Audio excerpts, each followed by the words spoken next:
Thank you, Chairman, for today's hearing. I'm excited to hear testimony and gather input about the School Safety Enhancement Amendment Act of 2023, which was introduced last spring with the support of Councilmembers McDuffie, Bonds, Lewis George, Nadeau, Robert White, and Gray. I'm also eager to learn more about the Conflict Resolution Education Amendment Act of 2023, which was introduced by my esteemed colleague, Councilmember Lewis George. Since taking office, community safety, and especially the safety of our students and educators, has been one of my top priorities. In recent years, the policy debate around school safety has boiled down to a binary choice of whether to draw down or maintain school resource officers, or SROs.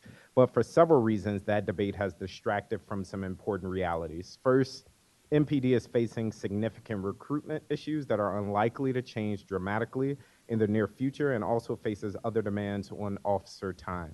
Second, there are gaps that exist in school safety frameworks that SROs are not going to solve. Most notably, there appears to be significant breakdowns in the communication between crisis response and youth service agencies and our local education agencies. There's also insufficient coordination to prevent school-related safety incidents. And it's worth noting, just yesterday, there was a bomb threat that went out to all district schools, and we saw a myriad of responses from public charter schools and DCPS, whereas there should have been one singular response to keep all of our school communities safe.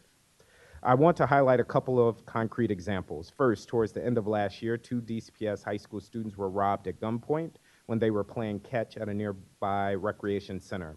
In the wake of that incident, my office requested that the Deputy Mayor for Public Safety help coordinate a meeting of executive branch agencies with relevant assets, but that office declined.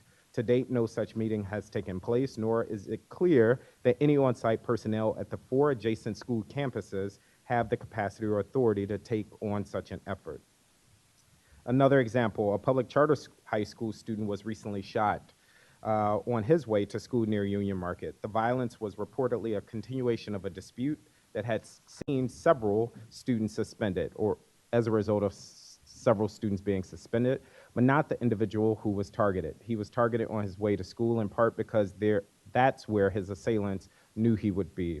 The point of this story is not to cast blame, but rather to recognize that even in circumstances like this, there are opportunities to get ahead of violence before it happens.